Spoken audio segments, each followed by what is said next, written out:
नेता बीजेपी जो है संजय सिंह, उन्हीं के पास आता हूँ। संजय जी, जी, कार्यक्रम वाकई सरकारी था।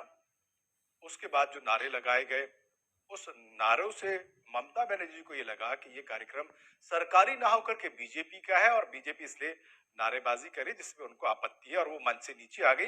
बाकी के सारे कार्यक्रम जो उन्होंने मंच से नीचे से ही आकर के संबोधन किया। जी। देखिए, मैं एक मुख्यमंत्री हैं ममता जी, जी। और उन्होंने ऐसा क्यों किया इस पर तो बहुत दूर तक जाना पसंद नहीं करूंगा। हम्म।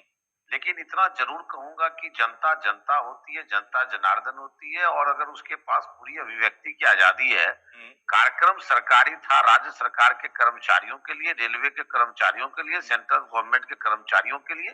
ठीक है। इसका ये मतलब नहीं था कि वहां जो जनता पहुंची थी, उनकी अभिव्यक्ति पर, उनके जोश पर, उनके जुबान पर आप नियंत्रण रखोगे, कंट्रोल रखोगे और आपके अनुसार वो भाषा का प्रयोग करेंगे, ऐसा कतई संभव नहीं था। क्योंकि जनता जब कहीं भीड़ लेके पहुंचती है तो अपने मनोभाव को प्रकट करती है, और मनोभाव को प्रकट करने का अधिकार भी है। हम प्रशासनिक लोग जो वहां होते हैं, उनका कर्तव्य है कि अपना काम करते रहे। जनता का जो अपना सोच है उसके हिसाब से करती रहेगी। वहां कोई विवाद नहीं हुआ, वहां कोई लड़ाई झगड़ा नहीं हुआ। लड़ाई झगड़ा नहीं हुआ, लेकिन आपत्ति यही उठा रहे हैं, बाकी राजनीतिक दल भी यही उठा रहे हैं। आप इसी बात कर रहा हूं संजय जी, आप इसी बात कर रहा हूं। खैर रखिए, इसी बात को, इसी चर्चा को आगे करूंगा। अगर कोई सरकारी कर्मचारी कुछ बोला होता, मैं आ रहा हूं, अगर कोई सरकारी कर्मचारी कुछ बोला होता, आपत्ति यही है कि सरकारी कार्यक्रम में पार्टी पॉलिटिक्स क्यों? देखिए, आप इस बात को समझिए, ममता बनर्जी पश्चिम बंगाल के अंदर मुस्लिम तुष्टीकरण की सियासत में एकदम घिरी पिसी हुई है। अच्छा। उन्हें एक एक क्षण, एक एक समय वो इस बात का पूरा ध्यान रखती है कि कहां हम मुस्लिम तुष्टीकरण कर सकते हैं, हमारी कौन सी ऐसी एक्टिविटी हो जिससे हम मुसलमानों के अंदर एक थोड़ी सी कहीं न कहीं भावनात्मक मेलजोल हमारे प्रति बढ़े। उनका हर स्टेप में, उनके हर हरकतों में, उनकी हर जुबान पे, उनके एक एक एक्टिविटी में आप मान के चलिए कि मुस्लिम तुष्टीकरण जो है, और ममता की पार्टी या दूसरे विपक्षी दल आप पे लगाते हैं कि आप भी हर जगह जहां भी आपको माइलेज मिलता है, आप उस हिंदुत्व के एजेंडे को चलाने की कोशिश करते हैं। हिंदुत्व एजेंडा क्या है? रेल का शुरुआत करना कोई हिंदुत्व एजेंडा है क्या? वो तो नहीं है, उसका कोई आपत्ति नहीं है। जब पब्लिक तो विकास हो रहा है उस प्रदेश का, लेकिन उस प्रदेश के विकास में वहाँ सरकारी व्यक्ति और सरकारी लोग अपनी बात करेंगे, वहाँ पे पार्टी पॉलिटिक्स क्यों होगी? सर एक मिनट, ममता बनर्जी जी ने ये नहीं कहा कि वहां मौजूद लोगों में से बहुत से लोगों ने भारत माता की जय से नारा शुरू किया था, और कुछ एक लोग थे जो हिंदू मानसिकता के थे, वो जय श्री राम बोल रहे थे। ममता बनर्जी को ज्यादा भारत माता की जय पर उन्होंने आपत्ति नहीं लगाई। आपके मंत्री ने भारत माता की जय कही, उस पर उन्होंने आपत्ति नहीं उठाई। सुनिए, धर्मनिरपेक्ष देश है। अगर ममता बनर्जी को जय श्री राम से इतना ही नफरत है तो कोई बात नहीं, मंच पर जाती करती इंशाअल्लाह बोल लेती, कोई दिक्कत नहीं है। देखिए, कुछ कहती या नहीं कहती, वो उनकी अपनी मन की इच्छा थी, वो क्या कहती। उन्होंने जो कहा, वो आपत्ति जताई, वो आपके सामने है।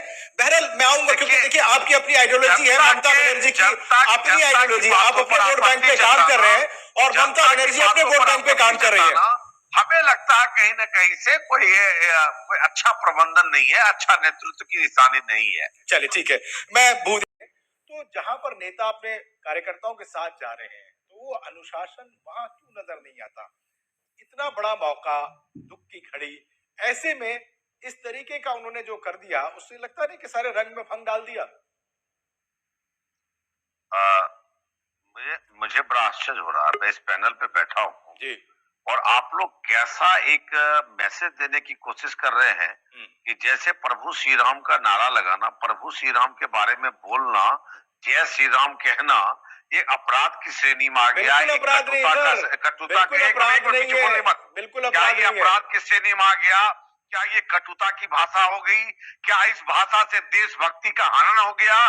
क्या इस भाषा से पूरे भारत की समृद्धि के ऊपर सवाल उठ गए? कैसी बात कर रहे हो आप? नहीं, आप कैसी बात कर रहे हैं सर, मुझे बता दीजिए ना। आप व्यक्ति की, आप जो है अभिव्यक्ति की आजादी की बात कर रहे हैं। प्रभु श्री राम जो है मर्यादा पुरुषोत्तम थे। हम मना नहीं कर रहे, हम मना नहीं कर रहे, लेकिन इतना हल्का क्यों कर रहे हैं? इतना हल्का क्यों कर रहे हैं? आस्था है आपकी, धर्म है आपका, आप कहीं पर भी बढ़िया तरीके से कर सकते हैं। सिर्फ हिंदू के हैं। अरे जो देश में मुसलमान है, सबके हैं, के वंशज है भाई, सबके हैं। उसको आप क्यों सोचते हैं कि सिर्फ आपके हैं? प्रॉब्लम यही है कि आप ये सोच रहे हैं कि मर्यादा पुरुषोत्तम राम सिर्फ आपके हैं, और आप कहे तो ठीक, दूसरा कहे तो खराब। राजनीति का रंग इतना चढ़ गया कि प्रभु श्री राम भी छोटे नजर आने लग गए, उनका नाम लेना भी छोटा आप कर रहे हैं संजय जी, छोटा आप कर रहे हैं। अरे मैं कहता हूँ आपको छोटा नहीं करना चाहिए था, ना हम छोटा करना चाह रहे हैं, ना वो छोटे हैं। देश का हर मुसलमान भी प्रभु श्री राम का वंशज है। मैं क्या कह रहा हूँ, आप इस बात का दिक्कत यही है। क्यों इतना तुष्टीकरण कर रहे हैं? धैर्य रखिए, कोई तुष्टीकरण नहीं हो रहा। आपको सुनने की थोड़ी सी वो भी होनी चाहिए कि आप जो कह रहे हैं, अभिव्यक्ति की आजादी मान लिया, आप श्री राम को इतना हल्का क्यों कर रहे हैं? हर जगह बात कर रहे हैं। आप ये क्यों सोच लेते हैं कि मर्यादा पुरुषोत्तम राम सिर्फ आपके हैं, संजय जी के ही है, यानी भूदेव जी के नहीं है, उमा जी के नहीं है, या पीयूष जी के नहीं है, मारूफ जी के नहीं है, या देश के किसी और व्यक्ति के नहीं है? कोई दूसरा व्यक्ति कहता है तो आपको आपत्ति होती है, लेकिन आप कहे तो ठीक है, आप कहीं भी कहे तो ठीक है। बहरहाल मैं आता हूँ, लौटता हूँ आपके पास। उमा जी क्या कहेंगे? पत्रकार से जरा ज्यादा बड़ा इंसान है वो, ज्यादा बड़ा इंसान है वो। छोड़ दीजिए कि वो आपकी भाषा बोलना, आप चाहिए कि देश का प्रभु श्री राम बोलना भी लोग ताला लगा ले, आप हर प्रभु श्री मीडिया राम बोलने में ताला लगा ले, कोई हमारे अपराध देश नहीं का है वो, मीडिया टिकाऊ नहीं है। आप क्यों चाहते हैं कि हमारे देश का मीडिया वो भाषा बोले जो आप उससे बताना चाहते हैं? संजय भाई तो जय श्री राम बोलिए ना, जय श्री राम, जय श्री राम, जय राधा कृष्ण। इनसे पूछ के बोले, अरे ये सैकड़ों वर्ष से वो बोला जा देश रहा की है, मीडिया है, क्यों ताला डॉक्टर लगा रहे हो? का दूसरी बात ये कि मौका देखने की जरूरत है। क्या लगता है नहीं कि वहां पर 2024 का चुनाव भी सामने है, पॉलिटिकल पार्टी आपकी भी है, ममता बनर्जी की भी है, तो वो कैसे बर्दाश्त कर लेंगे कि आप वहीं पर पहुंच करके और वो बात कहें जो उनके अपने वोट बैंक को भी ठेस पहुंचाती है और वाकई लोगों को भी?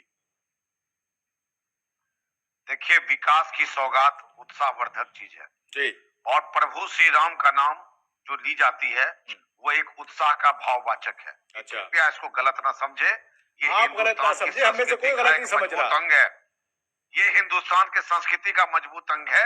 ये बहस का विषय नहीं है, ये एक जोश का विषय है और जोश के भाव को प्रकट करने का जोश का मतलब ये कतई नहीं होता कि आप हो बैठे। ये कोई राजनीतिक शब्द नहीं है और ना ही इसमें कोई राजनीतिक गलियारे से आप जस्टिफाई मत करिए। आप जोर से बोल देंगे तो वो चीज सही हो जाएगी, ऐसा नहीं होता संजय।